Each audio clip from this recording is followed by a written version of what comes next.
Yeah. Don't know if I need to clean this lens. Let's just clean the lens. So make sure that looks much better. Yeah. So welcome everybody. Welcome to the live. I think I'm gonna move myself here. Yeah. So I'm looking at the same direction. But yeah, welcome.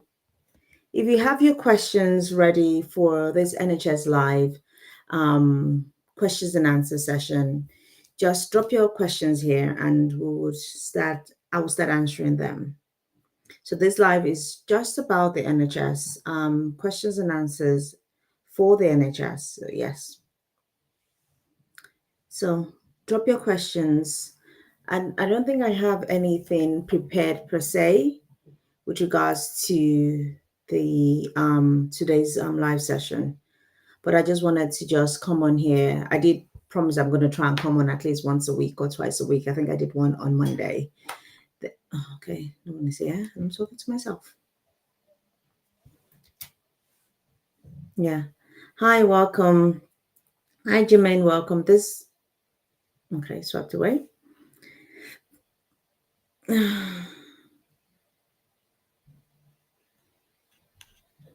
Yeah, let's check YouTube to see if anyone is on YouTube. Um, let's go.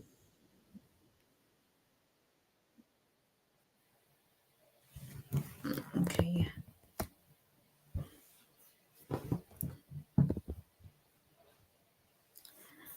yeah.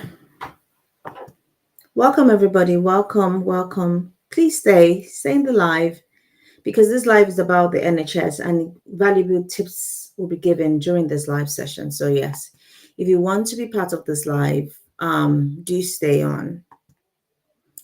And if you're on YouTube, welcome everybody. Welcome. Welcome, welcome. Welcome and stay on, stay on. Yeah, this live is about NHS questions and answers. So yes. Hello, hello everybody. Hello. Hi, welcome.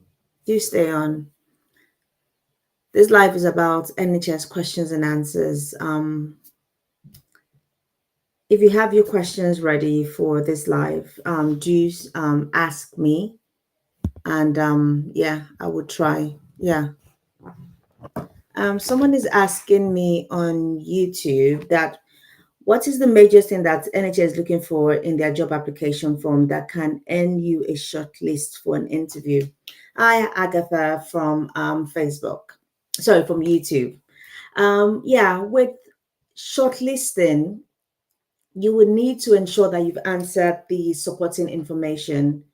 No, yeah, you've answered the person specification. So when you are applying for jobs within the NHS, there will be different sections of that would have been put in the job advert. So there'll be different attachments to NHS, to the advert. So you have sometimes you'll give you the supporting statements. Sorry, no, not supporting, the person specification, the job description. They'll probably give you some occupational health stuff as well. They might give you information about the benefits. But the main thing for your application is the job description and the person specification. So what you need to do is ensure that you're looking at the person specification. If you watch some videos on my channel, because my channel on YouTube has a lot of videos about about two specific videos about supporting information. Then I have two videos about, one is about track and one is about NHS jobs.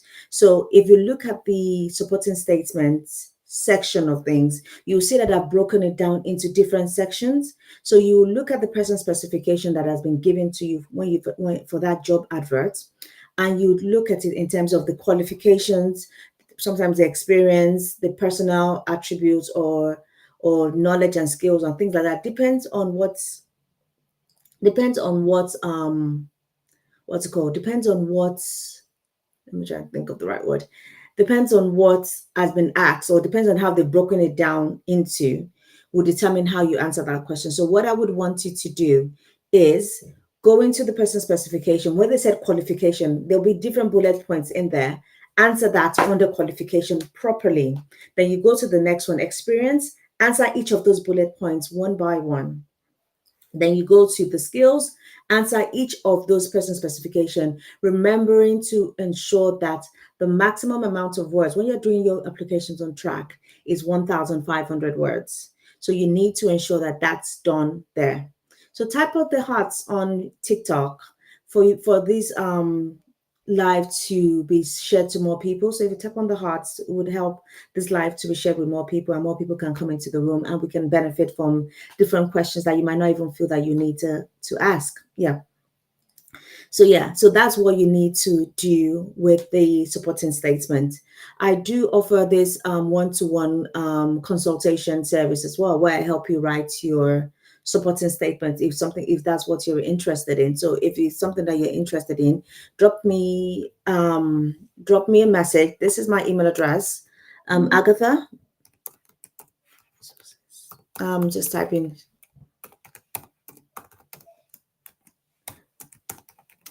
Yeah. This is my email address, Agatha, on YouTube. Drop me an email there with your telephone number, and I would call you. Hopefully after this live, if I'm not too inundated with calls. Yeah. So drop me your questions your number there, and I'll call you if you're interested in having that consultation service. Yeah. So I don't know if anyone has asked any question on what's it called, on TikTok. I'm just going through it just to make sure that I haven't missed anybody's questions. No, I haven't missed anybody's questions. So if you have any questions on TikTok, yeah, please drop your questions around, because I want this live to be very interactive today. Let me see what to turn on the lights. Is that good? Yes, I think that's a bit. Is that right? Let me just a bit. Yeah, I think that might be better. Yeah, I want it to be an interactive live today where people would ask their questions, and yeah, we do. Yeah. Oh, you're welcome, Agatha. Yeah, please drop that information there. Yeah. How long does it take to get feedback on NHS GMT to go to stage 2? What is GMT? Let me first find out what that is, because some acronyms: NHS GMT, NHS GMT. Oh, that's the graduate management training. Really depends. I think they would probably want to wait till all the applications are in and shortlist everybody together. Sometimes I think so for some of these GMTs, they do start in actually they do start in September. I mean October, but I think some of them might be starting in December. So it depends on. This is Oh, Apos, thank you so much. Yeah, this is what's it called? Depends really for the stage 2. Apos, thank you so much. Depends on what management program they are trying to apply for. So some of them are starting in December, some of them are starting in January. So they might want to, and I don't think all of them are even closed yet. Oh, thank you so much. Oh my goodness, I think I've achieved my life goal for the first time. Oh wow, thank you so much, everyone. I think it might be a post that actually did that, but thank you so much, Apos. I really appreciate you. Thank you. So with the with the GMT, I don't think all those graduate management training programs are closed at the moment. So you would need to wait for everything to close, or that one that you've applied for if it should close, and then they will do the shortlisting for them to then take you to the next stage of stage 2. If you've done the first stage of interviews, they might be interviewing, still interviewing as well. So it really depends on what is going on with them. So you will need to ensure that you are keeping in constant contact with them, and there isn't anything wrong with you actually going back to them to ask them, when should I expect to hear from you? you can always go and ask them about it as well to see when they do when they would be coming back to you. So that's another way for you to try and find out when the next stage would be. Yeah, so thank you. I'm just trying to make sure that's in. Hi, good afternoon, Aposby. Good afternoon. Yeah, thanks for coming around again. Yeah, I do like to make sure that everyone is involved with this process. So we've talked a lot about supporting statements in here, and we've talked a lot about the scoring techniques in for NHS jobs and all that. We talked about that.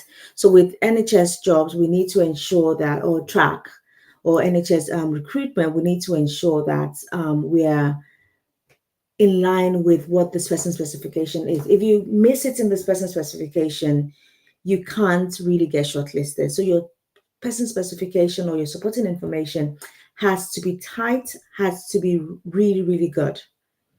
That's where most of the shortlisting and that's where most of the marking is when you are what's called when you are doing your application. I shortlisted for a role last week, and we had more than 200 applications, and it was for a NHS RGN Band 5 nurse. More than 200 applications in that for that role on its own. And I think the mistake we made, because mostly we tend to close it early after 50, I think we forgot to tell the recruitment team that they need to close it early once we've gotten like 50 applications and all that. And they decided to just leave it on and continue with the as yeah, for it to run its course in terms of it. And that took us nearly 3 days. Now my inbox, I have more than 100 emails that I haven't responded to because I was more focused on completing that. I was more focused on completing that shortlisting part of things. Yeah. So please, when you see a job being advertised, please ensure that you go and apply as soon as possible. Hello, all good. Thanks for joining and thanks for staying. Yeah, are you trying to get a job in the NHS, or are you looking to yeah, are you looking to contact me with regards to one-to-one consultation as well? Because that's part of what I do in helping you to do application, interview, coaching as well. I actually need to get back to some of my clients with their interview with their interview, because I had two of my people go for interviews on Friday, and they haven't even called me back to let me know how their interview went. So yes. Oh, Ijoma, okay, you're trying to get a job as a band 5 nurse in the NHS. Have you started applying? Have you started applying for jobs? Mm? Have you started applying for jobs?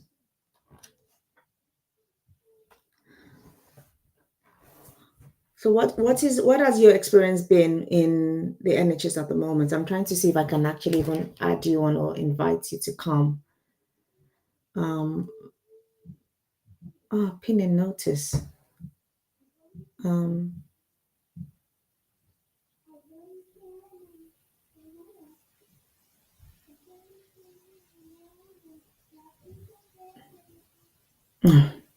it's just for a couple of seconds, that one. Yeah, I'm just trying to see. Okay. So you're overseas qualified and you've gotten your PIN, so which is good. Congratulations on that. So that's one step closer to trying to get into the NHS. Yeah. So do you have any UK experience, be it care, be it healthcare assistance?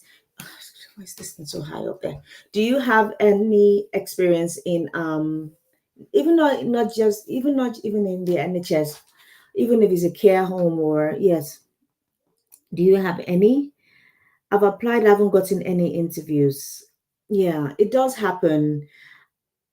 Are you, depends on how you're writing your applications. Are you an RMN or RGN as well? That does help in terms of um, in terms of how you're answering your questions. Are you an RMN or an LGN? Okay, LGN. Okay, you have experience. I'm trying to see if maybe it would be better for us to talk. I don't know. I'm trying to see if I can invite you. Let me try and figure it out. So I will bring you up. I'm trying to see if I. Or do you want to request for me to bring you up so we can talk? I think that might be better because sometimes this typing doesn't help. Okay, invite. Okay, I've sent it to you so we can talk.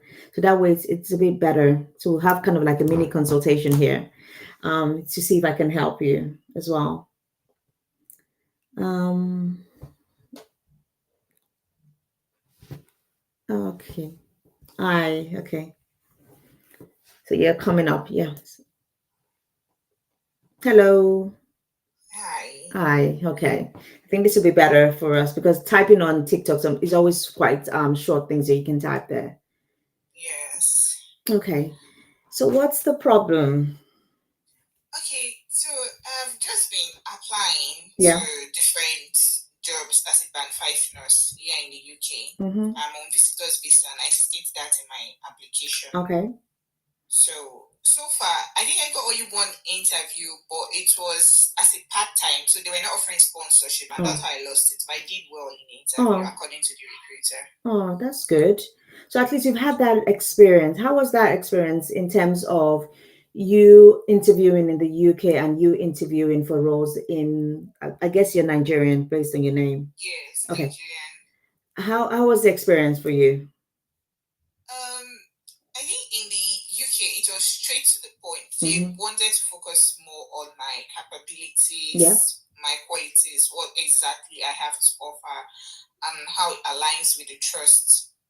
Values. Yeah. Yeah. So it was quite different. It was simple, it was straightforward, like straight to the point. Mm. But in Nigeria, I think with interviews, I don't know how I'll put it, but it was really different from the one in the Nigeria. Yeah. And I prefer the UK standard a lot. Oh, that's good.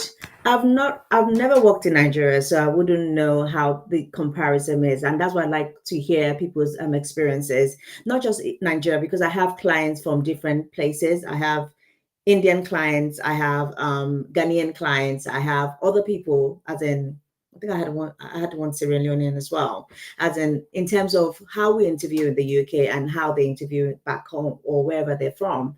It's always so different. And they always say that when they do go for the first interview, and it's always like an eye opener that wow, it's very, very strict, as in we don't, as in even though we do like an icebreaker, like when I'm on an interview panel, I would start the question with tell us a bit about yourself. That's probably my first question in most cases. And why did you apply for this role?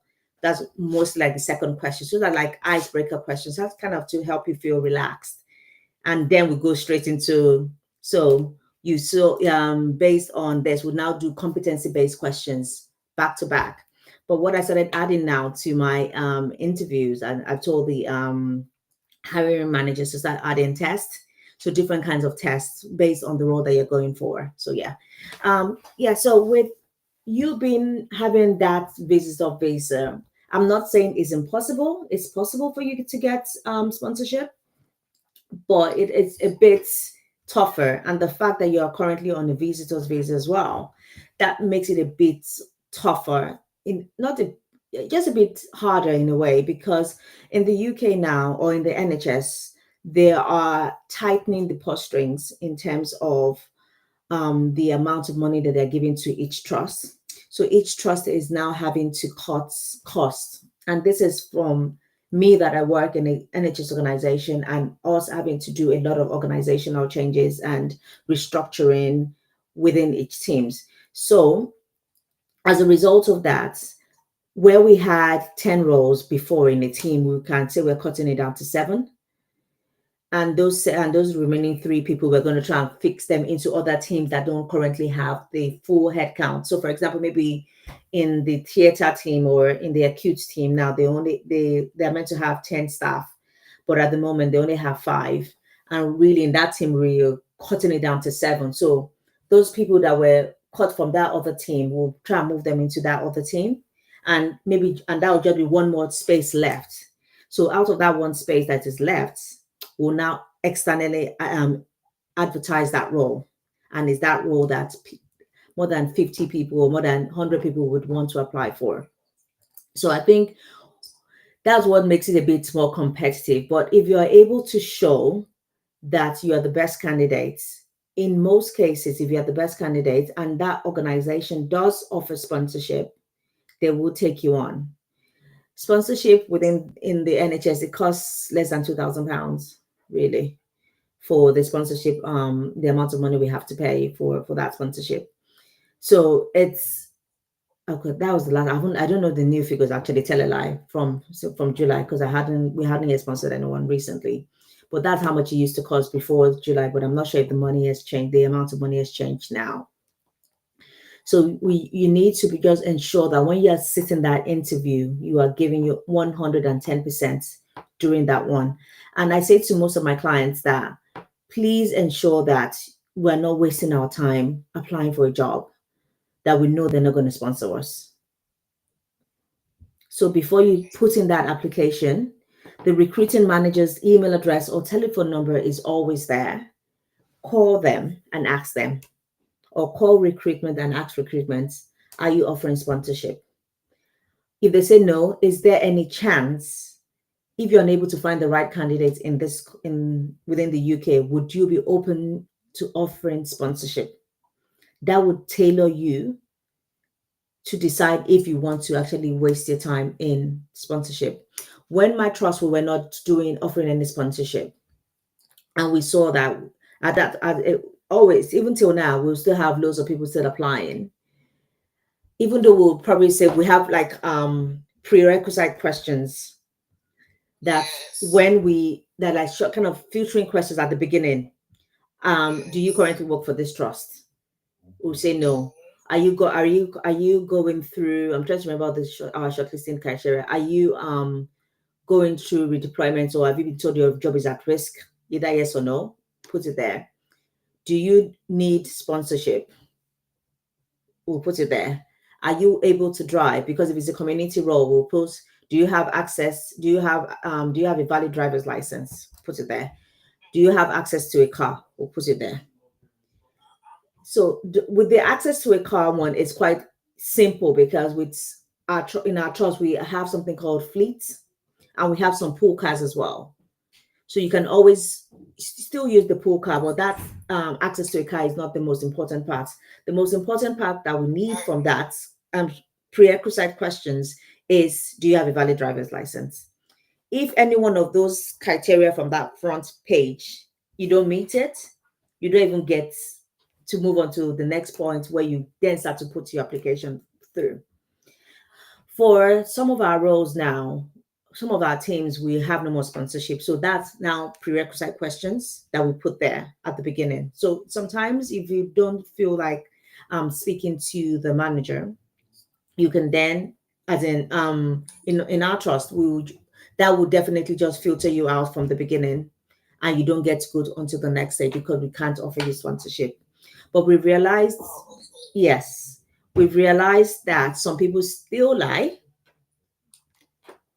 and then put it at the end of their application that I will be requiring sponsorship automatically. Firstly, you're not the kind of person that we want in our trust, because you're already been dishonest. Second, you're automatically anyways not even shortlisted, because you've lied. I mean, you don't meet the requirement that we cannot even offer you sponsorship. There's no point of us even trying to do that application and even score you properly. So in some instances, that's why some people get that, unfortunately, so quickly when they apply for a job. Maybe some people's on it's they've what's it called? They've the job closes maybe midnight tonight, maybe 11:59 tonight. By 1:01, they've gotten the rejection email. So unfortunately, that email that we all dread. I've received a couple of, unfortunately, myself in my lifetime. I've received a lot of it in my lifetime. And I do understand, and I do feel the hurts when it comes, and when my clients tell me that, that's that Timmy, I just got another one. I'm like, I'm sorry. We're gonna keep pushing. We're gonna keep pushing. Or when they go for that interview, and we've prepped so much, and I know that they're there. And if I was on that panel, definitely I would hire them. But the competition is so fierce out there, and you wouldn't imagine. We did one interview a couple of weeks ago, and we were deliberating for over an hour. And I'm looking at it that this is somebody's life in my hands, that I'm trying to fight for this person that doesn't know me from Adam. And this other manager is there, like, no, I don't want this person. And I'm giving my points, and he's giving his points, and we're fighting, and we're going back and forth in terms of trying to say, okay, this is the person that we're going to end up hiring at the end of the day. Um, yeah, it is tough out there. And it was just a situation of them having the same score. Then we had to mark one person down at the end of the day, and someone else got the job, which, yeah, which was quite unfortunate for that person. But yeah, it was, luckily I'm not the one that has to deliver those telephone calls. I always kind of defer to the recruiting manager. I'm like, nah, I'm not doing it. I've done a couple in my lifetime when I was more the recruiting manager and all that, but I hate doing those I'm really sorry kind of phone calls and all that. But yeah, it is tough. You just need to make sure that you're answering the questions. You sound confident. It's not just about what you say, it's how you carry yourself as well during the interviews. It's how your eye contact, your personality shining through during those interviews as well. Those are the kind of things that we look at, especially when we are at that crossroad of saying, oh, it's between this person and this person, or it's between these three people that we need to choose from. Yeah. So it's a lot. It's a lot of that. Hi, Moss. Hi. Yeah, it's a lot. And I think trying to figure out how best to choose the right people, because I know I've done some of my other sessions about the scoring techniques in terms of the zeros that I've said I've given someone, the person has scored zero from top to bottom. And where I was wondering that, how did this person pass shortlisting? And that person's supporting statement was perfect. And that is one of the reasons why, even though I help people write their supporting statements, I like to write it with them together, so that they understand what has been written in their supporting statements, and able to defend it properly when they sit for that interview, when they do get shortlisted. Because at the back of my mind, I'm thinking, when that person came for that interview, I'm thinking, someone has written your supporting statement for you. You've gotten a consultant, you've gotten someone to write the supporting statement for you to pass, to be shortlisted for a job. Then you sit down in front of the interview panel, and you cannot answer me basic, how do you do resuscitation, or what as in that. I was just flabbergasted that day, and I was like, what the hell? And they only gave the person one out of, it was 6 questions, one out of 30, and the one was for attendance. Oh, Yeah, it was an awful interview. And I just kept wondering, and that person as well has a job somewhere else. It's not that this person is jobless. No, okay. this person has a job somewhere else, and she came for that interview and could not even answer one question properly. She wasn't working for NHS or anything like that, but it was actually, she was working for a government agency. So it was like, yeah, I'm not going to say it was, she was currently working for a government agency, and I'm wondering at the back of my head, how did you get this job that you cannot even answer? It's the same job that she's doing. She just wanted to come into the NHS. It's the same job that you're doing based on your um profile or your application. And myself and the head of healthcare then went to go and look at it. I'm like, what the hell? How did you get your job? And you couldn't even, it was an awful interview. I just keep remembering that. That was my most recent awful interview that I've had. But I have a question. Yeah. Did you give her feedback? Did she ask for feedback? Or Yeah, to her that she it gave? wasn't me that gave the feedback. It was the head of healthcare that gave the feedback to her, and she had to tell. And I put and made notes and everything in terms of I don't understand what happened. Either you didn't understand the question, or you were answering your own question. We don't know what happened that day. So I think that was the feedback that we gave her in terms of you. We had to tell her her score, as in that was how awful it Oh, was. okay. Yeah, we had to tell her our score. Okay. So the scoring is from 0 to 5. So 0 means you did not even answer anything at all. That's why we gave her 0. 1 is that you answered it, but probably not the question we asked you. Then Oh, 2 means you've had a bit of yeah, some things that you've said is there, but you've not really gotten into the answer properly. Then 3, yeah, you have knowledge, you can do the job, but you haven't gone beyond, you've just gone the basic level of this is just what I know. Then the 4 is yes, you've given us a bit more, you've done a bit further than the normal job description thing, that you're performing at a higher level than what is expected. Then the 5s, which a lot of people don't get. I don't think I've ever have I given someone a 5 before. I don't think I've ever given someone a 5. 4.5 is I think my highest. Um, okay. I've given someone, yeah. So I don't know why my top keeps coming onto my neck. Yeah, ouch. Yeah, yeah. So yeah. So I think when you were answering this question, and I think when people do come to me at the beginning, when they come to me for interview coaching, especially, and I ask them questions, I've realized that people don't answer the question I've asked you. As in, I'm there writing. I'll be there writing as if I'm writing. Yeah, I'm writing. I'm writing your answers that you're giving me. Doesn't mean that that answer is the question that I've asked you. Then I'll now tell them that, oh, this is the question I asked you, and this is the answer that you gave. If I asked you this way, that you've answered this question, if I've asked the question, answered this question, asked you this question this way, you would have gotten a good score.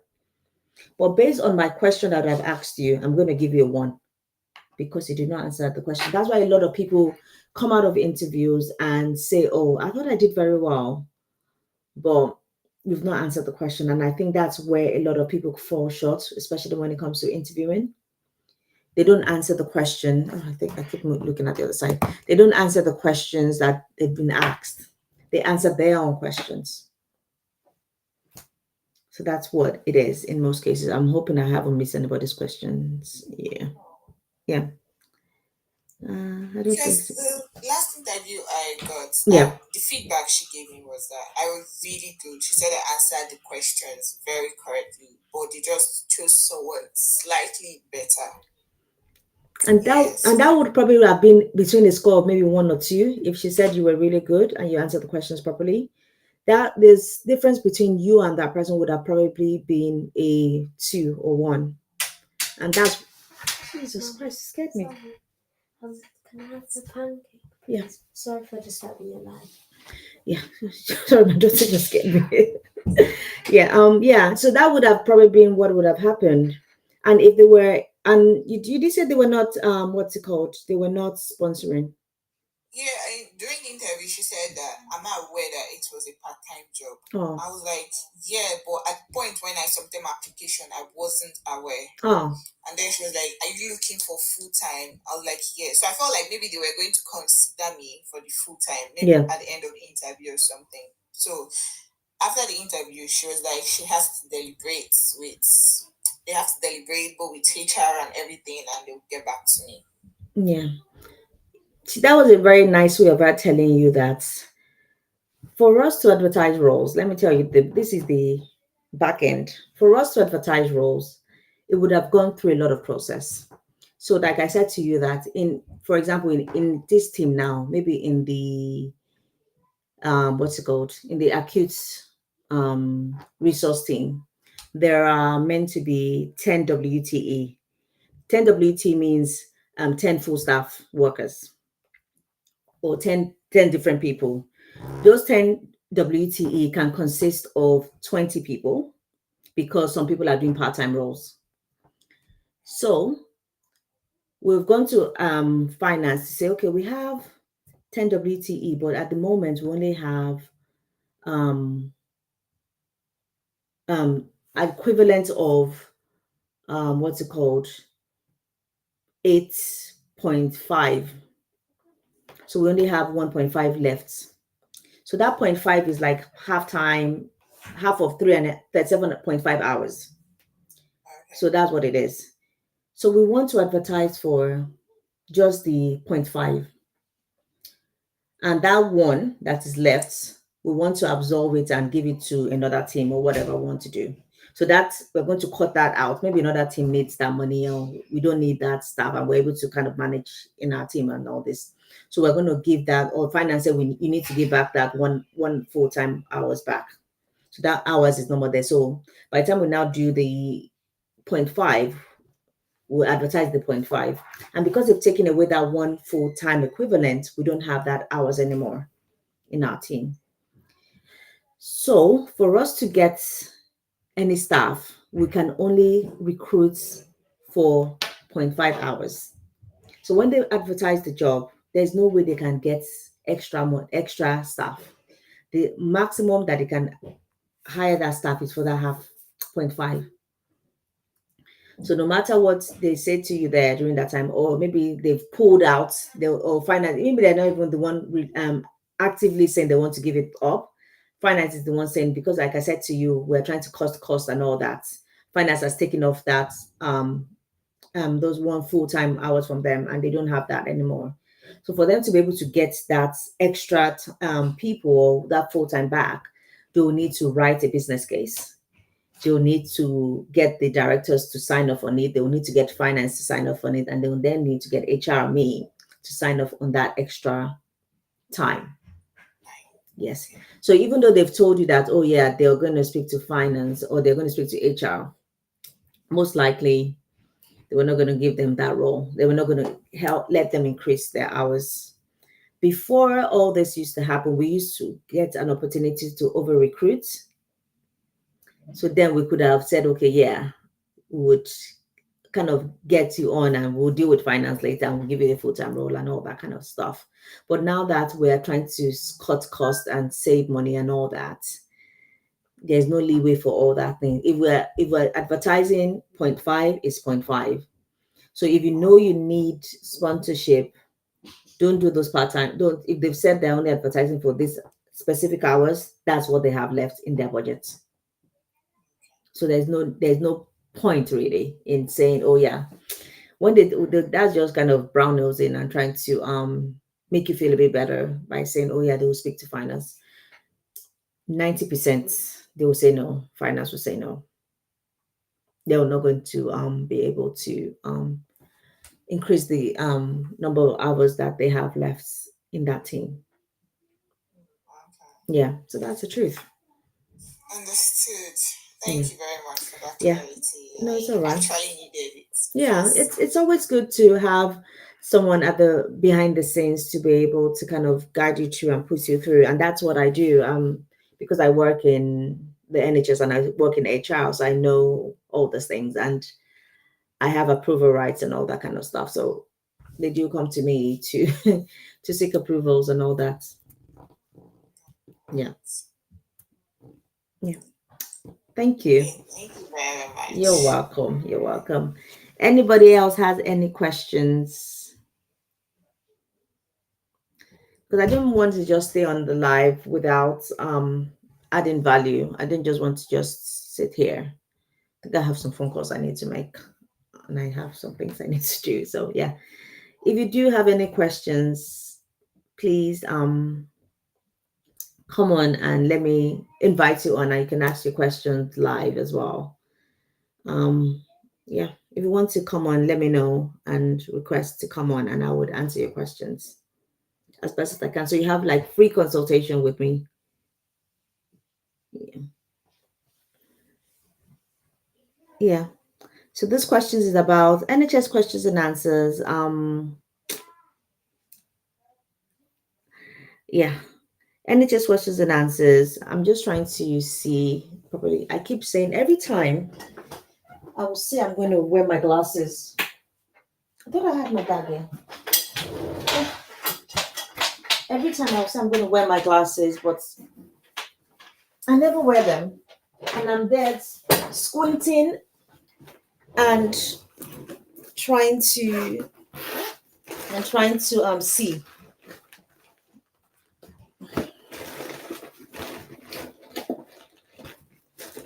I don't know if my glasses are here. I think they're in my bag. Oh, they're not here. They're not in this bag. That's what I get for not putting my glasses in my bag. So yeah, I think somebody asked the question. Um,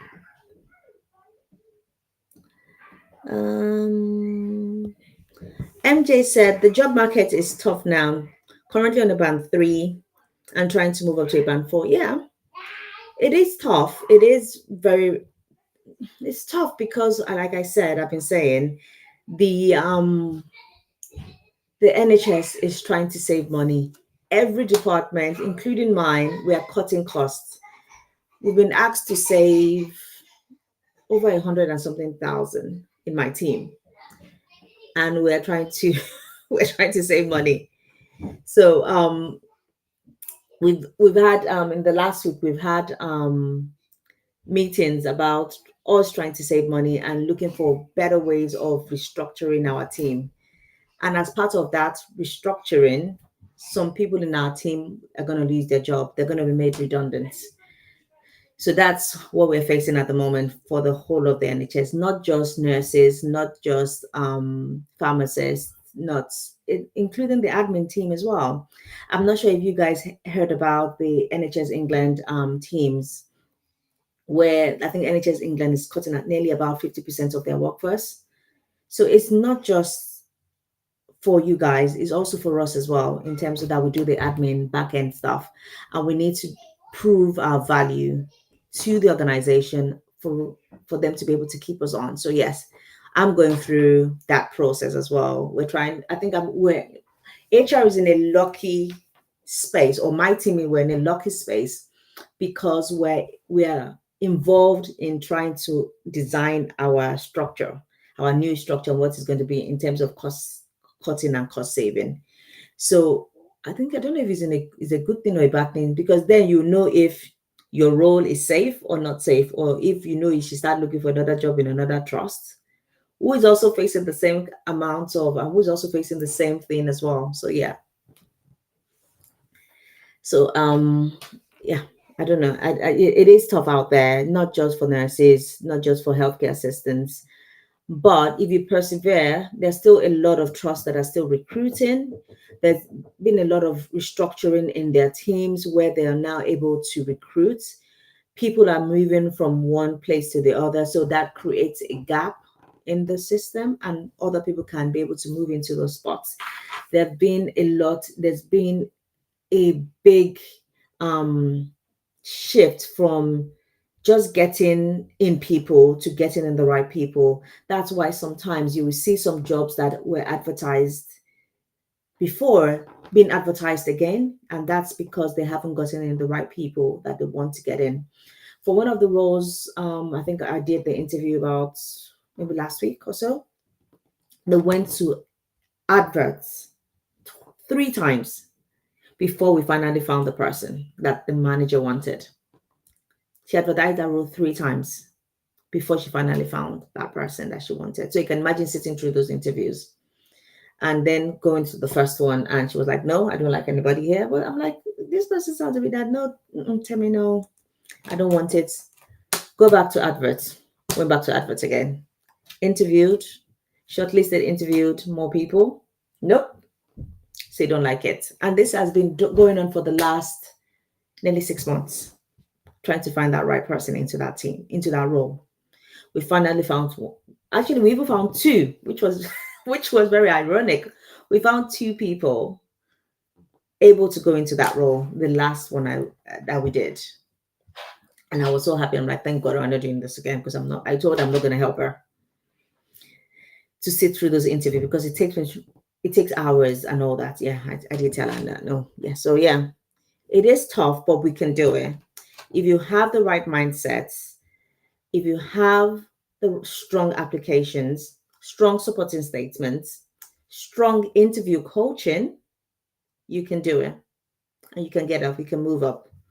Ensuring that you're putting in into practice, you're shadowing a lot of people. And even though you're a band three, go and shadow the band fives, see what they're doing, ask questions, request for the can I come with you? Can I follow you? I've finished my work. Can I come with you? Those kind of shadowing does help a lot in you getting more experience. You might think that you're doing free job, but you're getting more experience in that way for you to be able to advance your skill. And when you sit in front of that interview panel, you'll be more confident when you're talking and saying your answers and answering those questions, because you will not just be talking from the band three level that you're currently at, or band four, whatever band that you're currently at. After you've shadowed, you'll be talking with authority from that level of who you've shadowed. That's the difference of you shadowing people. Yes. Can I do my exercise? Do you exercise? Yeah. Of you shadowing people. Yeah. So shadowing, asking for mentorship from people that are in higher bands than you is the best thing to do. Yeah. Um, so I'm just trying to make sure I haven't missed anybody's questions. I'm just going through the whole thing. Sammy Boss, ask your question. Please ask your question. Um, Elft. I've actually interviewed at Nelft quite a bit. I've been on the interview panel for roles within Nelft a lot. So, Elft. Mental health nurses, band five interviews. Let me see. I have a bank of questions that I go through for people. Um, I do have a lot of questions. Let me go through my bank of questions. Um,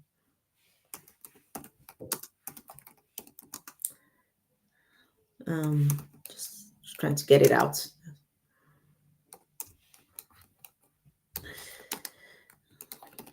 The bank of questions. So bear with me one moment. And that's for Z. Z, have you been here before in my life? But if you have, thank you for coming back.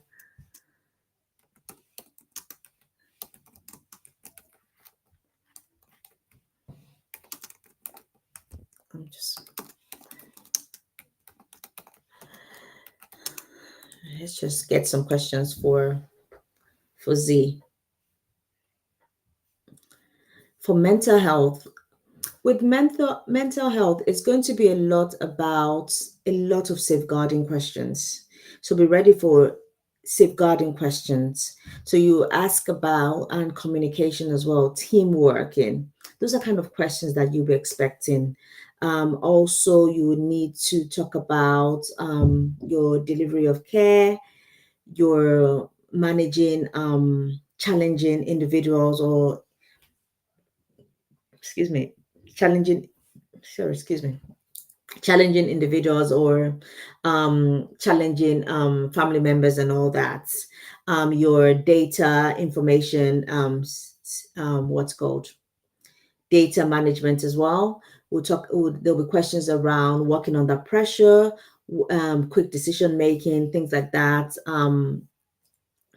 Conflicting priorities. So a good question with regards to band five mental health nursing question is about they'll probably ask you about, tell us about the time you supported a patient that was going through emotional distress. And what they really want to see in this one is your compassionate care, your communication skills, your empathy, a lot about your empathy, your listening skills as well.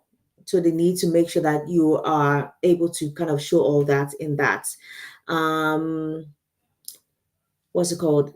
Describe a time you identified a safeguarding concern. There would be questions around safeguarding your escalation points, your involvement of your multidisciplinary team, knowing how to access care, professional accountability as well. So those are kind of questions that you need to look at when you are answering questions, or questions that would be with regards to mental health band 5 nurses.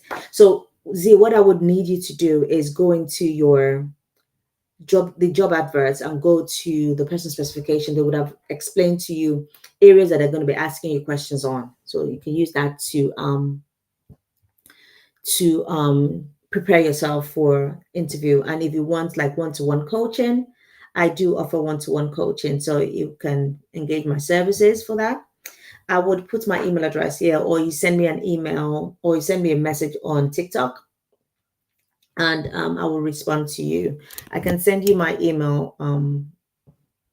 This is my email. If you want interview coaching, I can help with that. I can help with helping you to prepare for that interview.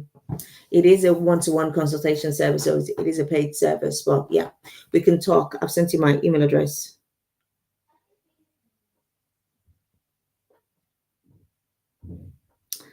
Okay, let's go through this. Okay, that's good to hear, MJ, that you're going through and you're doing that. Thank you.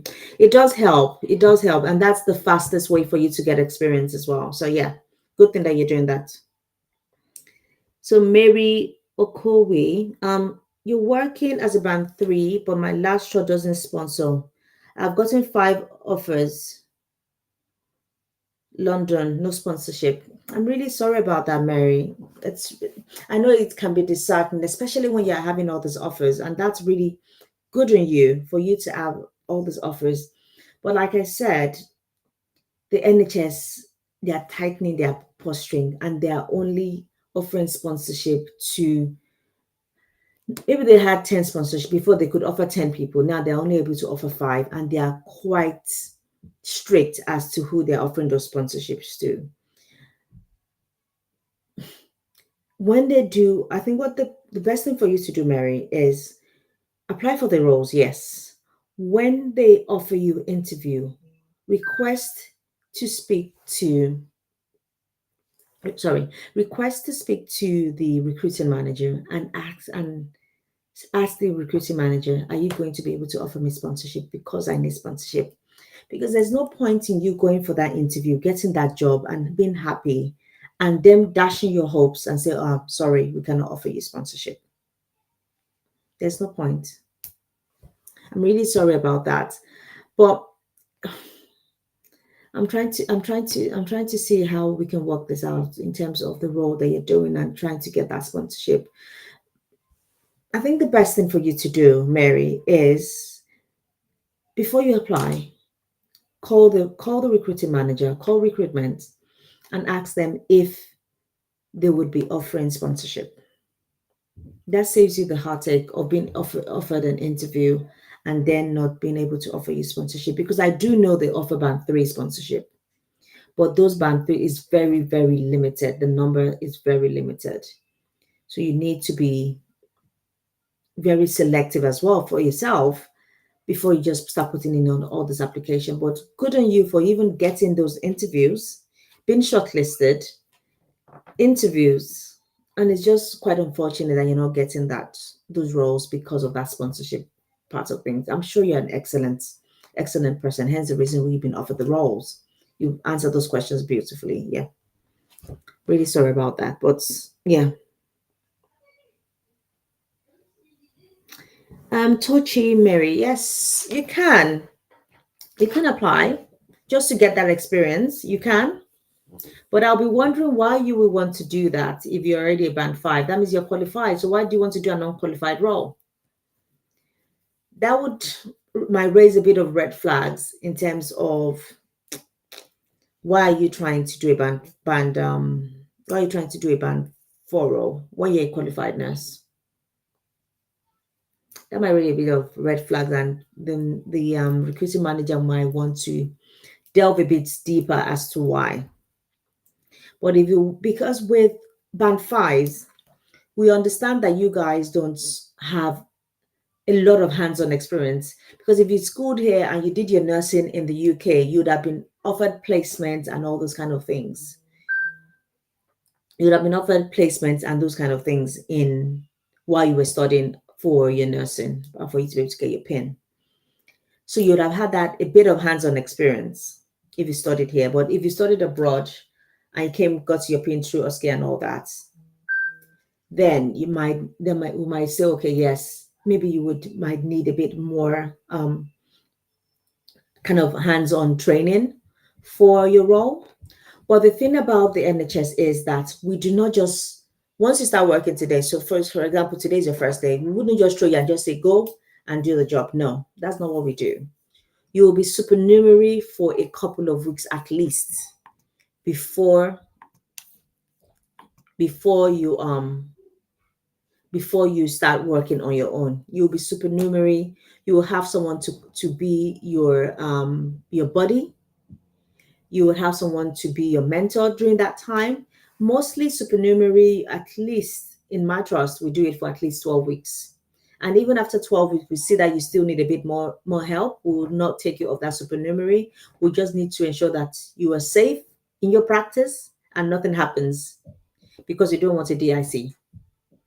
So you don't want, yeah, you don't want yeah, you don't want that. So just don't worry.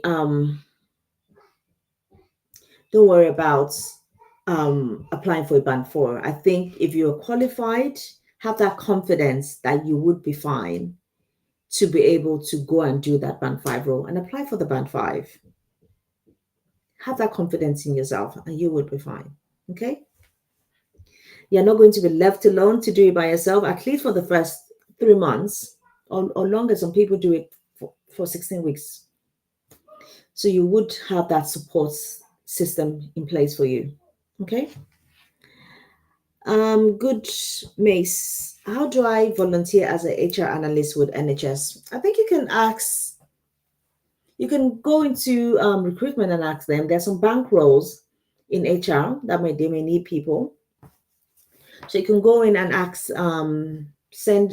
There's volunteering. I think in most trusts, there's always like a volunteer section in there, and there's also some bank roles as well. So in the bank roles or temporary staffing, you will see volunteer roles in there being advertised. So yes, always register for a lot of trusts to be on their bank, especially, yeah, that's another good point I actually wanted to raise, that if you have your pin and you're still struggling to get a role within the NHS, the best and sometimes the easiest way, especially when you don't need sponsorship, is to go and join the bank. Go and join Trust Bank. There isn't much interviewing process in that bank. In you joining the bank, they will train you. They will put you on supernumerary for a couple of days, and you're gonna shadow and all that. But join the bank of NHS organizations. So yeah, for you to volunteer as an HR analyst, yeah, it's quite good. Go to their website.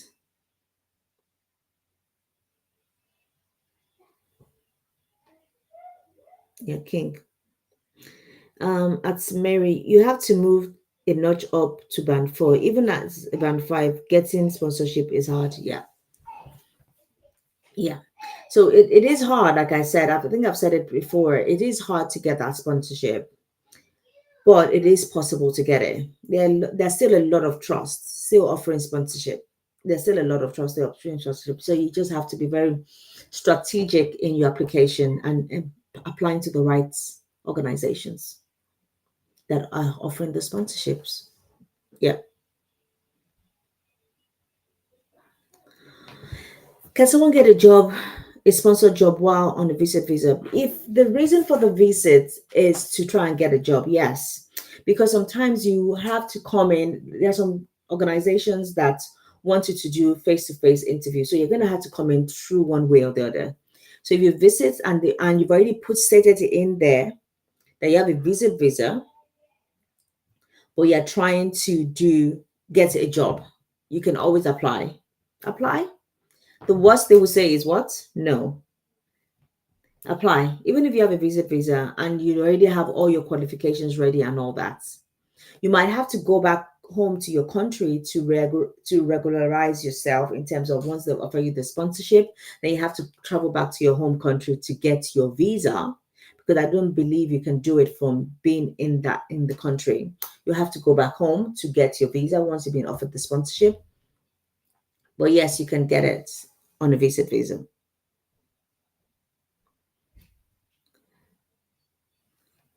Yeah, Deyinka, there wasn't any need for that. I'm trying to collect my thoughts and I'm speaking to myself, not seeing who I'm speaking to. If you want to do this job, you can request to come on live and let's see how you're going to talk without having pauses or having things to say in between. We can try that. You don't have to stay on my live if my is affecting you that badly. You don't have to stay on here. A lot of people that are on here are getting value, and the that I'm saying, it's not affecting them or not making them feel anyways. So if you don't want to stay, I don't need you to stay. Thank you very much for that.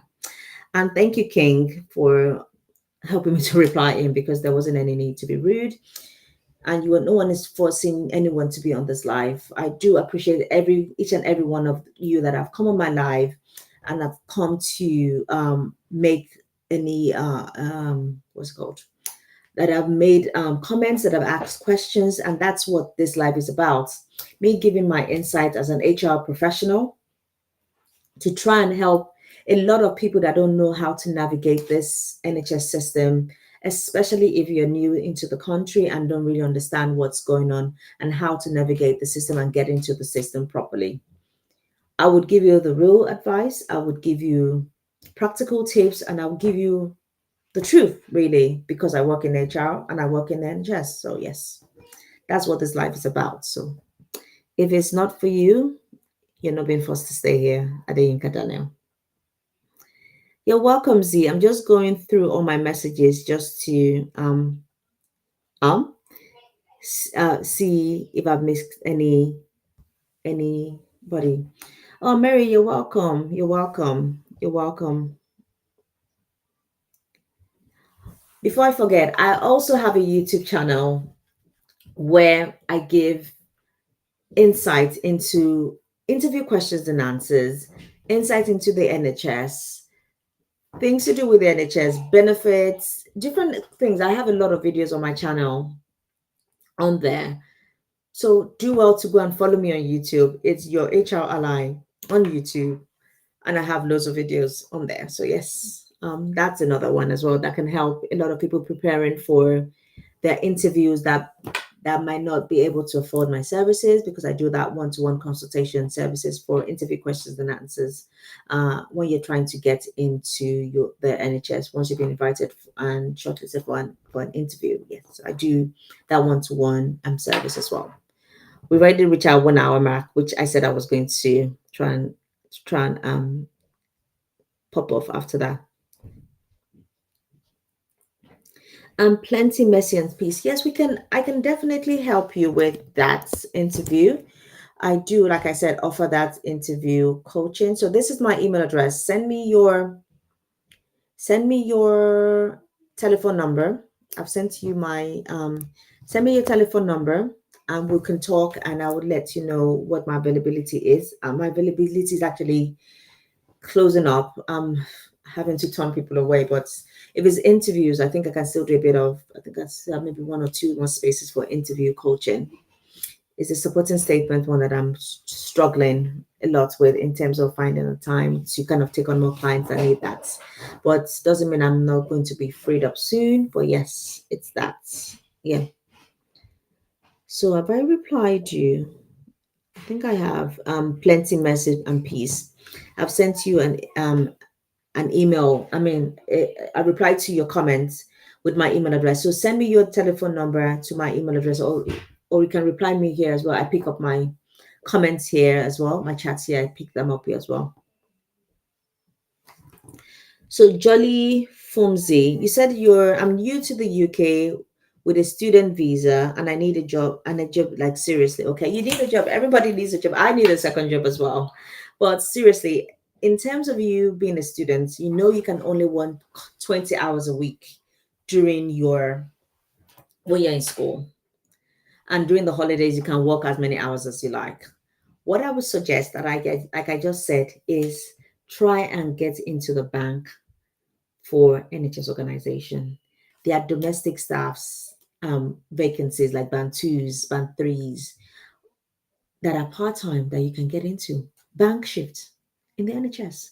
That's a first way of stepping stone. I think I don't really even advertise that much, or I don't even make comments like that much here, which really should be encouraging people to go into the bank. But the bank is a good way, especially for students, because they do that flexible hours and all that. You can flex your hours, and it's mostly part time. And some of them are like when they need you, they will call you. But once you have become a very good worker for that trust, they will definitely be calling you more. And you know the funniest part, you can be on the bank for more than one NHS organization. Join the bank of NHS organization. That's a good way stepping stone, especially you that you have a student visa and you're not constrained in terms of that sponsorship at this point in time.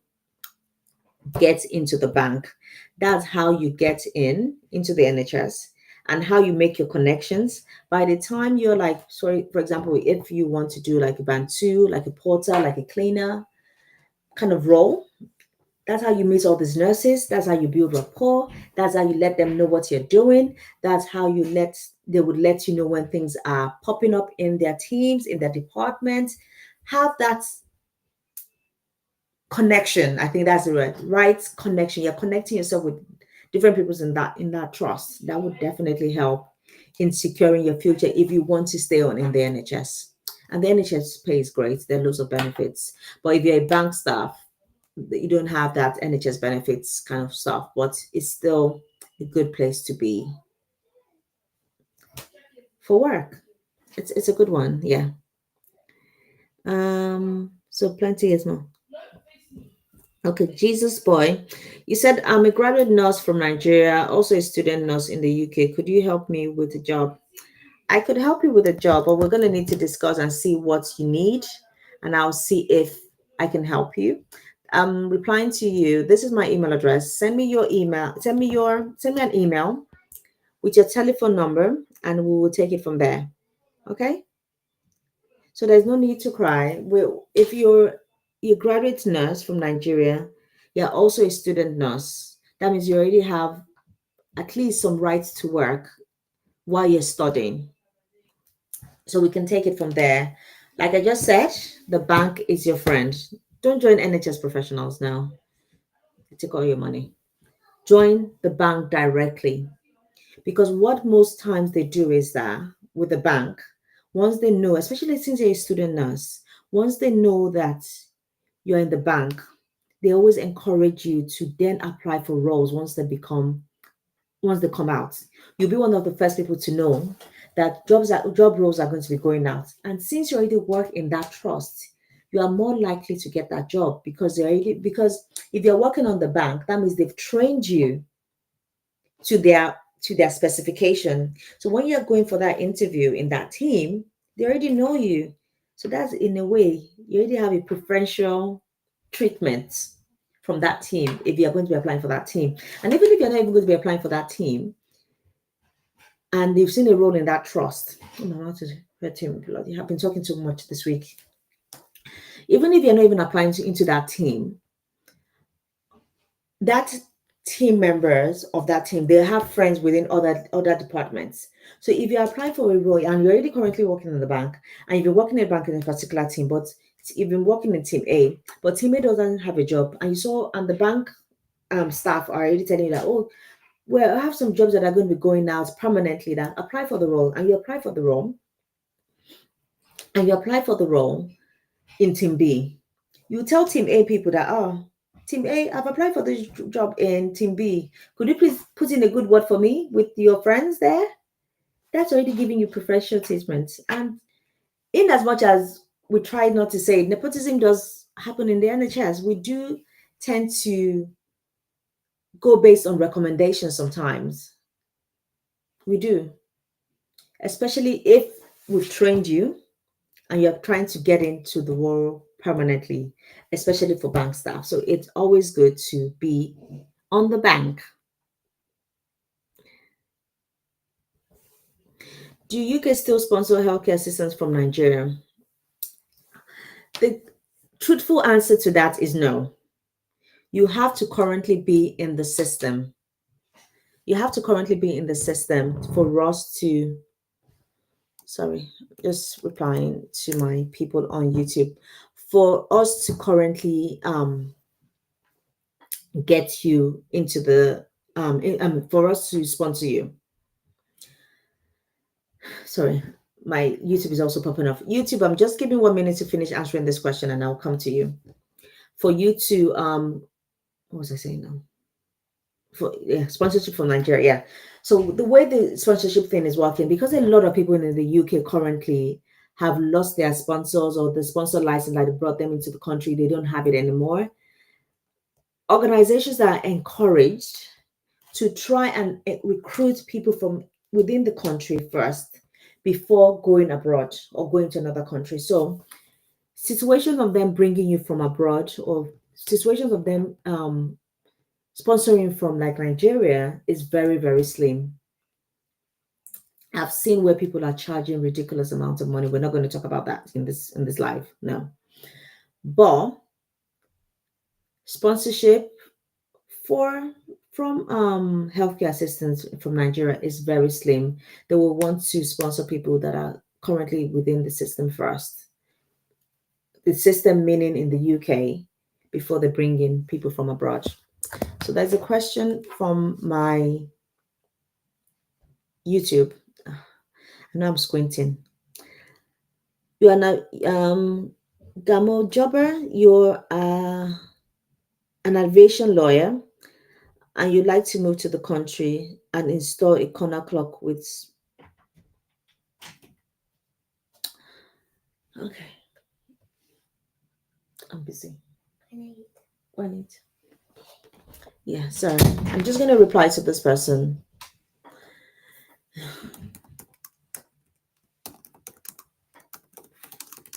I'm just replying about the NHS.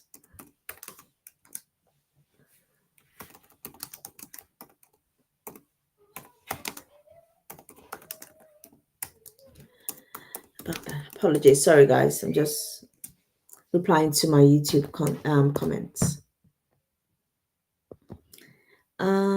Yeah, so where was I here? So I've answered your questions, Amani, Ara.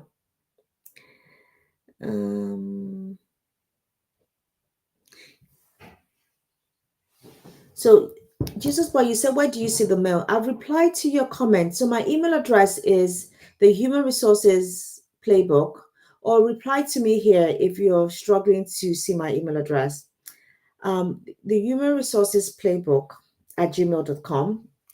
That's my email address. Send me an email with your telephone number and we'll take it from there. I'll call you and we'll take it from there. Mr. CEO, you asked, how do you join the bank? You go to the, so for example, if you go to King's College Hospital's website, look for anywhere on their page about joining the bank. It's always on their websites of that NHS trust. Every NHS trust always advertise for you to come and join their bank.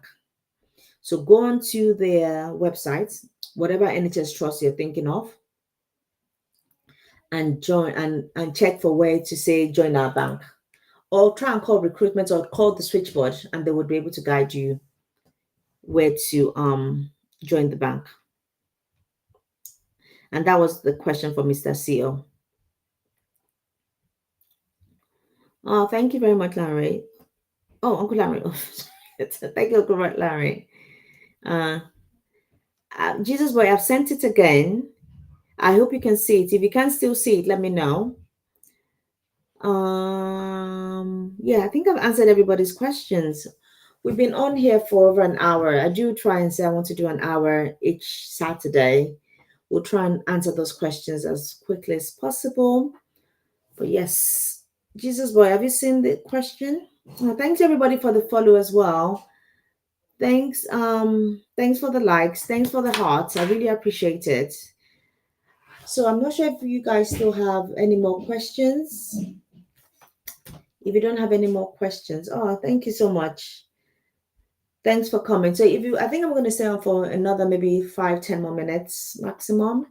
So if you have any questions, it would be advisable for you to ask the questions now before I decide to leave. But yes, thank you so much for the interactions. I've really enjoyed this live, even though I think my mouth is hurting a bit from talking too much this week. Yeah. Yeah. Thank you so much for coming. Eden. Oh wow. Oh, thank you, Jesus. Well, I will look at the email and I would come back to you. Yeah. Xera, can you help you secure a job?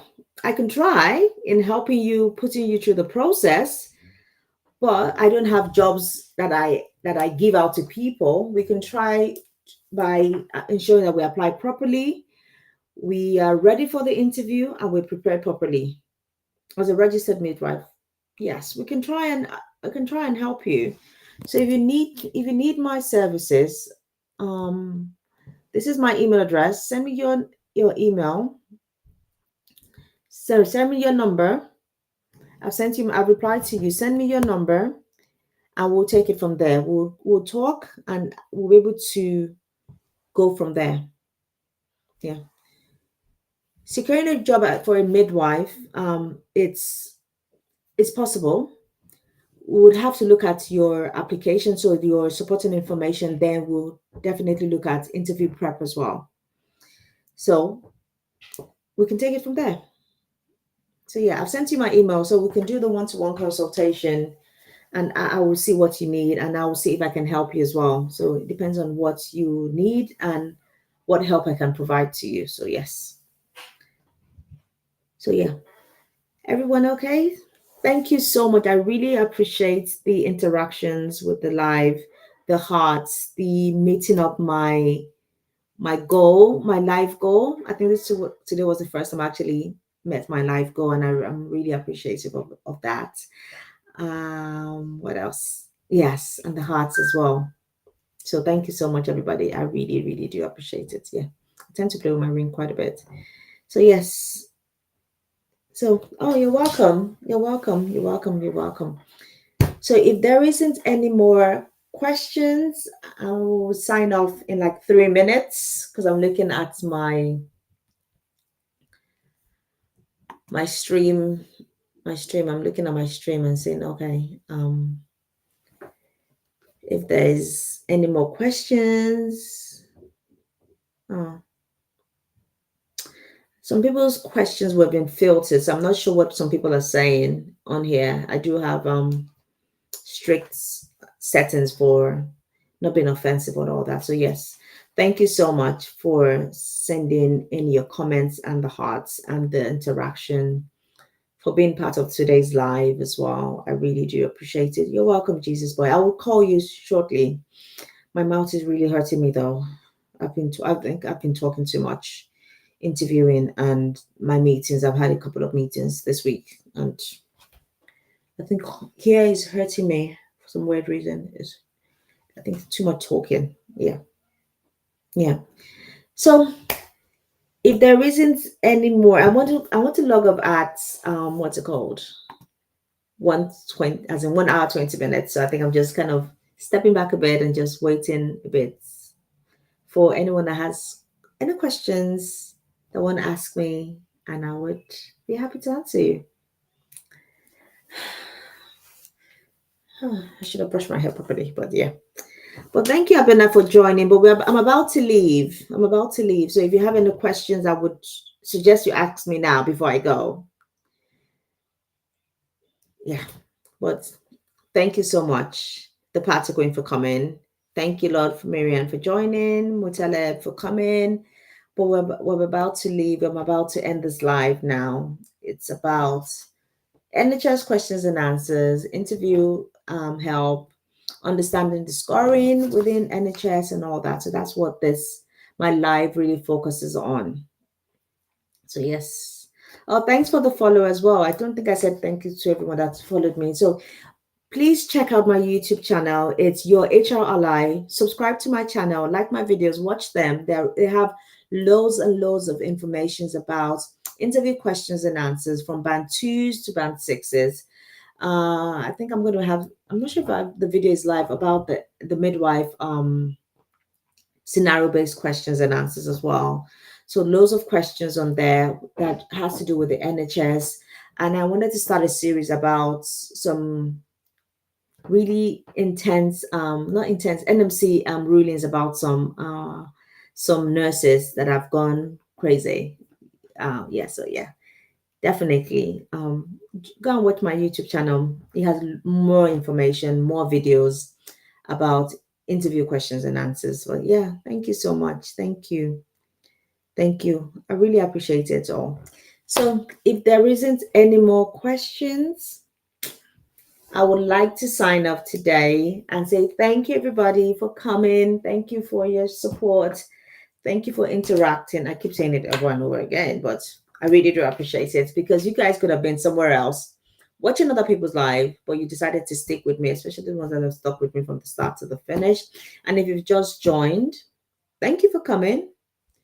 But we're about to sign out. Until next time, I'll try and see if I can come on tomorrow again or sometime in the week as well. But I'm going to try and be doing this Saturday ones. I think I like the Saturday ones. But yes, thank you, thank you, thank you, thank you, thank you, everybody. Until next time, when I see you guys, take care and God bless. Bye.